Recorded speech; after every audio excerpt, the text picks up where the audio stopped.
Assalamualaikum warahmatullahi wabarakatuh. Perkenalkan, nama saya Surya Andam Prayitno. Saya dari kelas PBSI kelas pagi A. Di sini saya ingin mempresentasikan tentang perkembangan dan dinamika puisi Indonesia, yang dimana di dalamnya terdapat definisi puisi, ciri-ciri puisi, bentuk dan aliran puisi Indonesia, serta tokoh-tokoh puisi Indonesia angkatan 90-an sampai sekarang.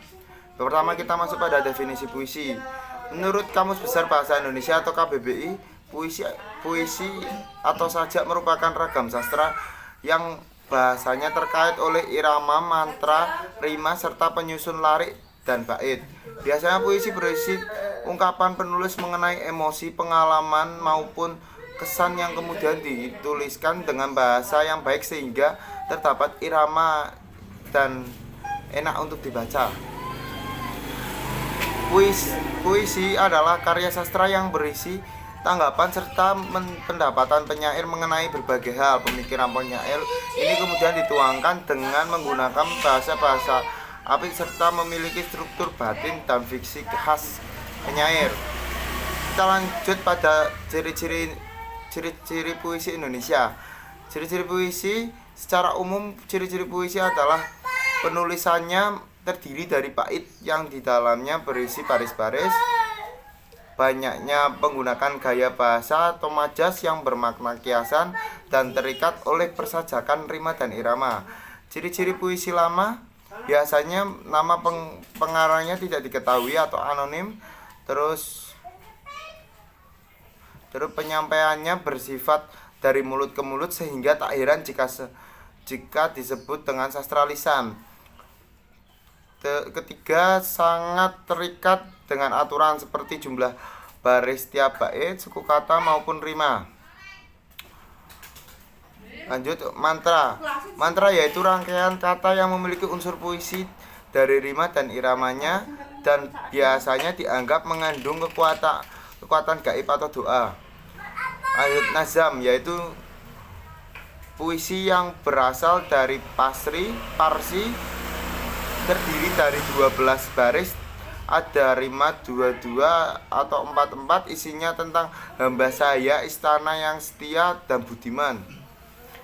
Lanjutnya, bidal adalah peribahasa atau pepatah yang isinya merupakan nasihat, sindiran, peringatan dan sebagainya. Lanjut ke ghazal, ialah puisi dari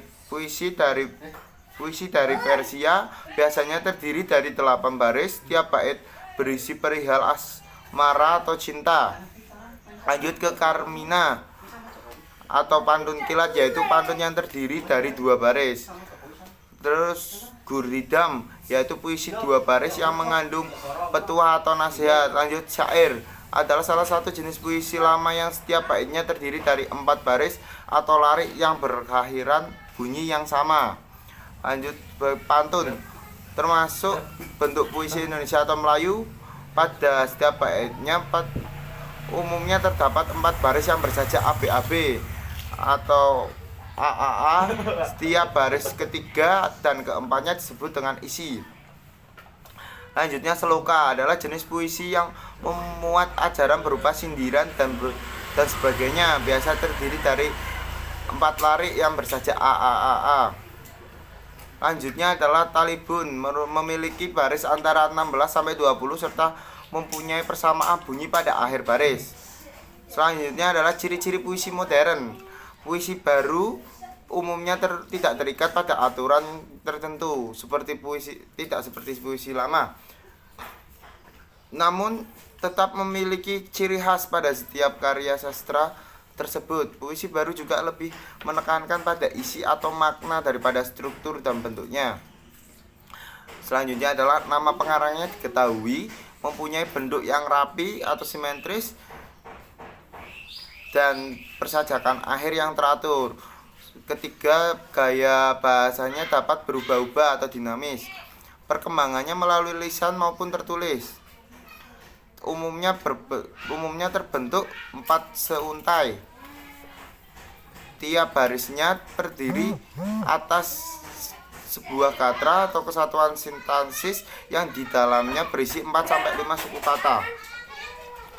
Selanjutnya adalah bentuk-bentuk dan aliran puisi Indonesia.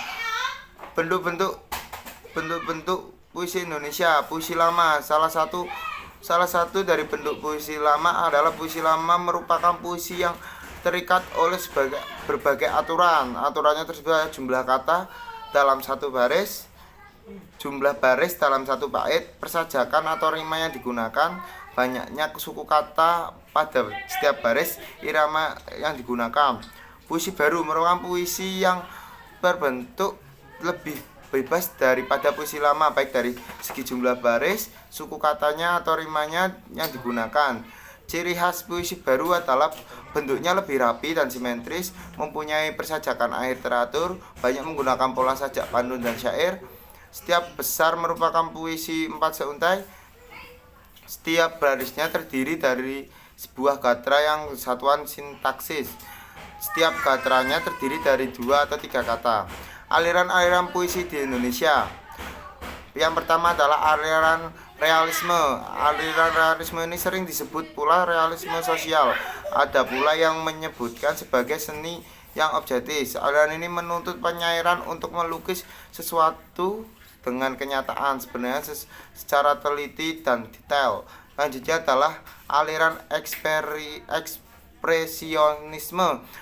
Berbalik dengan realisme, aliran ini dianggap sebagai seni yang subjektif, lebih mementingkan pengucapan secara spontan. Lanjut ke aliran impresionisme. Impresionisme berasal dari kata impresio yang berarti kesan. Impresionisme merupakan aliran sastra yang berusaha melukis kesan sesaat dari sesuatu hal yang diamati penyairnya. Bisa dibilang impresionisme ini adalah sketsa, semuanya tidak dilukiskan secara jelas. Lanjut pada aliran romantisme. Romantisme adalah aliran yang lebih mengutamakan perasaan.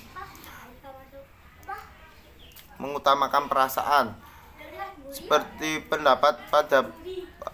alianisme berpendapat bahwa rahasia alam tidak cukup dipelajari melalui otak manusia, tetapi juga harus melalui intuisi dan perasaan. Lanjutnya adalah aliran simbolisme. Aliran ini merupakan aliran yang muncul sebagai reaksi atas realisme. Pengarang yang beraliran simbolisme berupaya melukis sesuatu dengan tidak secara terang-terangan.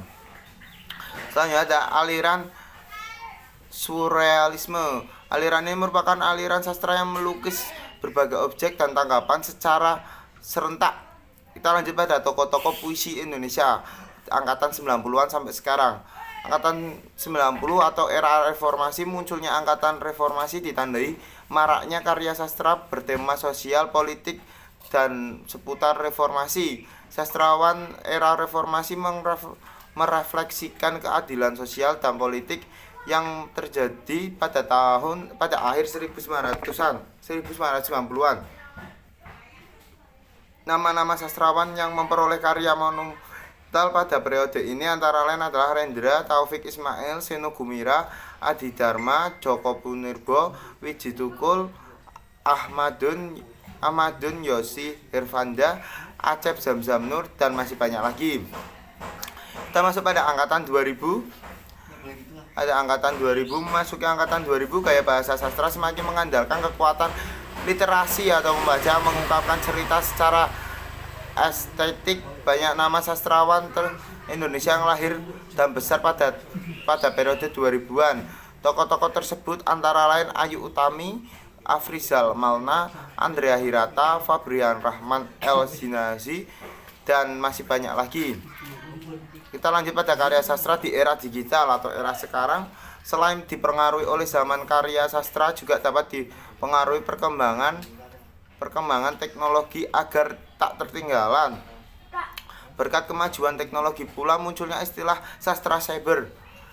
Secara definisi, sastra cyber merupakan karya sastra dalam berbagai genre yang disebarluaskan melalui media elektronik seperti Wattpad, Plakme, Cabaca, dan masih banyak lagi. Meski tidak jarang menimbulkan polemik, namun kehadiran sastra cyber memiliki penggemar tersendiri, khususnya di kalangan milenial. Terlepas dari polemik yang mengenai sastra cyber, Perlu diakui bahwa hadirnya jenis sastra ini ikut mendongkrak sekat-sekat yang selama ini hadir. Sekarang untuk menikmati sebuah karya sastra bisa langsung melalui gawai, terasa lebih mudah dan simpel mengikuti perkembangan zaman. Suatu fakta menarik, telah banyak terbitnya novel dan justru ceritanya telah eksis terlebih dahulu di Wattpad maupun Webtoon, seperti Mariposa karya dari Lulu HF, Charles Milk, Verlia Fatkar, hingga Assalamualaikum Calon Imam karya Nafisya Kaila Akbar.